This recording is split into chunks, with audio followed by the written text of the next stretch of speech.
Kyle right now is 31st place, a lap down. Doing the pass-through penalty is going to put him 2 laps down, and now he's going to have some work to do.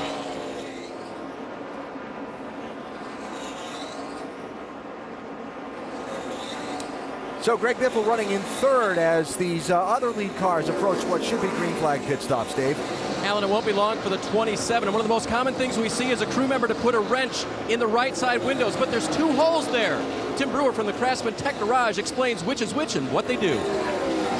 When you see a crew member come over to the right side of the car to make an adjustment, when he's up here at the top of the window, he's actually adjusting the wedge in the race car, changing the weight distribution from the right front to the left front. But when you see him back in this area right here, he's actually adjusting the track bar. And what that's doing is lowering the track bar, enabling the car to be tighter through the center of the corner and off. And the only difference for Biffle is that the crew member will turn it in a counterclockwise direction, raising the track bar to try to loosen up that race car. Guys? Yeah, it works both ways. If you can get that track bar higher, it'll definitely free the car up. So some things to watch for on this upcoming round of pit stops. There's Kyle Busch making the pass-through penalty. So we'll see after the cycle of pit stops, really, if it stays green, we'll really see where this puts him in line. We won't know for maybe 10 laps or so. Yeah, the one thing that could really hurt him is to have a caution flag right now, because he'll have all of that distance now. It'll have to make up. These cars now making green flag pit stops. You see the 10 cars in, Shannon. Yeah, Jason Leffler pulls that car in. The car is good, you guys. He has moved up from 40th position. You see they're going to take 4 tires, no changes for Jason Leffler. He's happy with that car, guys. Now that was from 10th place that Leffler pitted there. And so the first of the leaders, besides Kyle Busch, to make the move to pit road.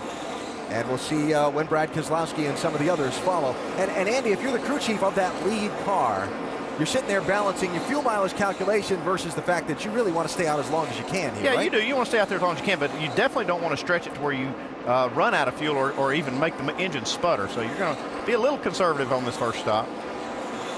Justin Allgaier losing a little ground there. Ryan Newman in the 1 is going to get up there and race with him now for 5th and 6th place. Yeah, and Justin may be in situation. He's coming into the pits now, so we see these pit stops starting to happen. Yeah, he was probably got a little tight now. Yeah.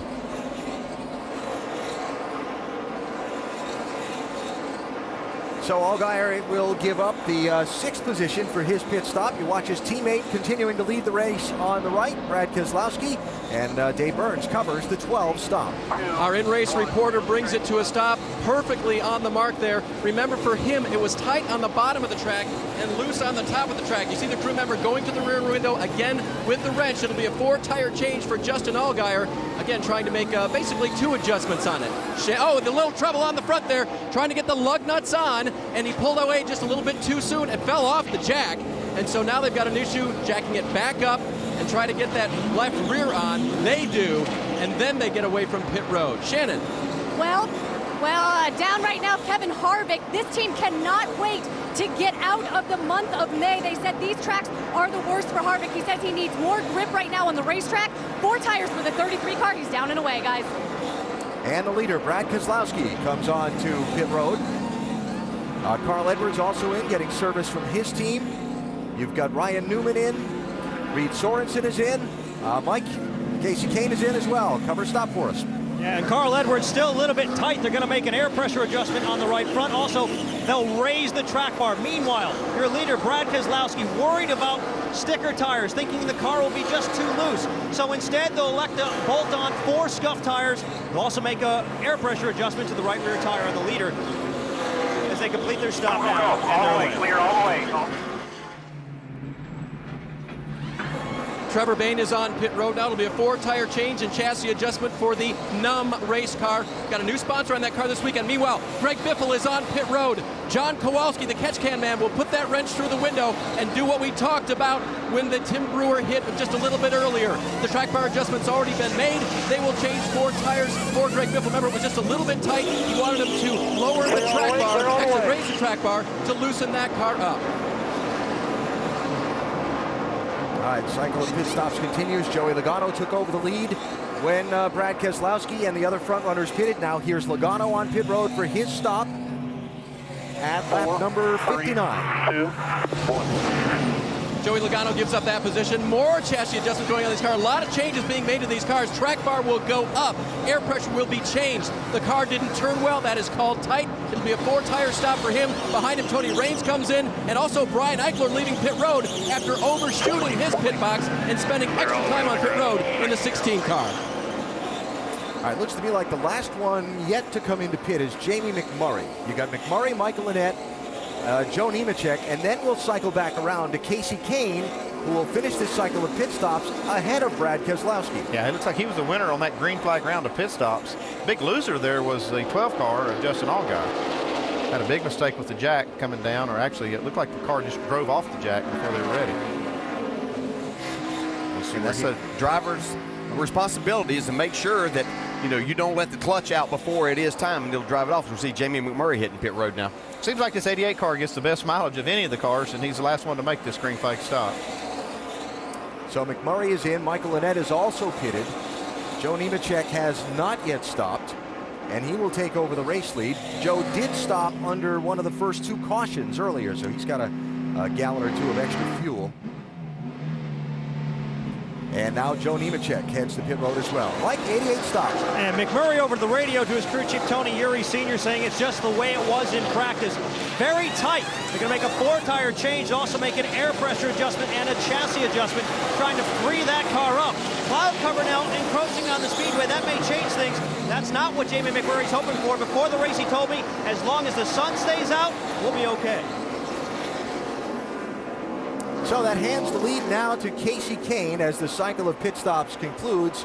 And Casey has put himself a little bit of a gap on Brad Keselowski. Check it as they come through the line and the scoring cycles out. How about 1.9 seconds with Casey Kane now ahead of Keselowski. And in the meantime, Kyle Busch cycled back in the pack because of his speeding penalty. We'll check on where he runs when we come back to Charlotte Motor Speedway. Point of today's NASCAR Nationwide Series 300-miler, Charlotte Motor Speedway. Love those blue skies after a rather gloomy forecast, and Casey Kane is out in front of this race, the 6th different leader of the event, and that is Kyle Busch. He's about to put a lap down. Yeah, now after everybody cycled through the green flag stops, you can see how that extra pass-through penalty has affected Kyle Busch. He's almost a lap down now to Casey Kane. I can tell you one thing, though. As Casey Kane came up close to his back bumper, Kyle was running the bottom. He's moved to the top and actually pulled back away from Casey Kane. So he found something here that might be beneficial to him as we move on. Little defense turned into a little offense. Yes. Now we've seen Greg Biffle use that just real to his advantage. He's in 3rd place right now. His car's really fast. Now Casey Kane in that 38 since the pit stop has yarded Brad Keselowski. He's added 2 seconds to his lead since the pit stops. Meanwhile, this 12 car of Justin Allgaier, after the problem we saw in the pit stop a minute ago, has fallen a little bit farther back into the field, and he's now running in the 11th spot after this happened on the pit lane.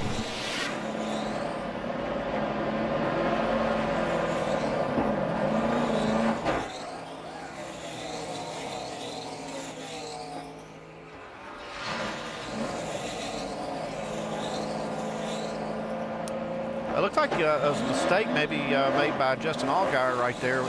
He either let the clutch out or possibly have some kind of a mechanical issue with the clutch, but it definitely drove off the jack before the pit stop was completed.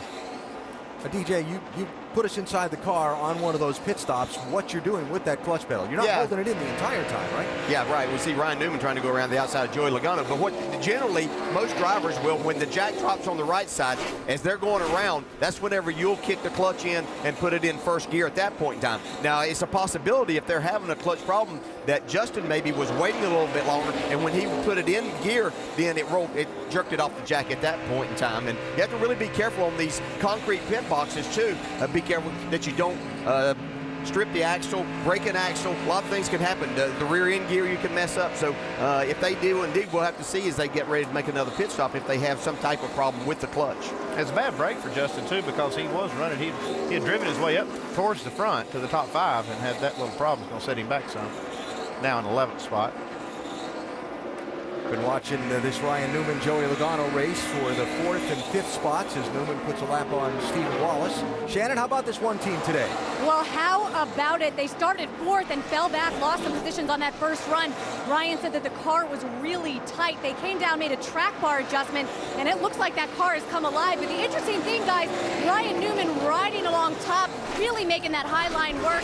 He also made it work on the Cup side, earned the pole for the Sprint Cup race tomorrow. Crew chief for Ryan Newman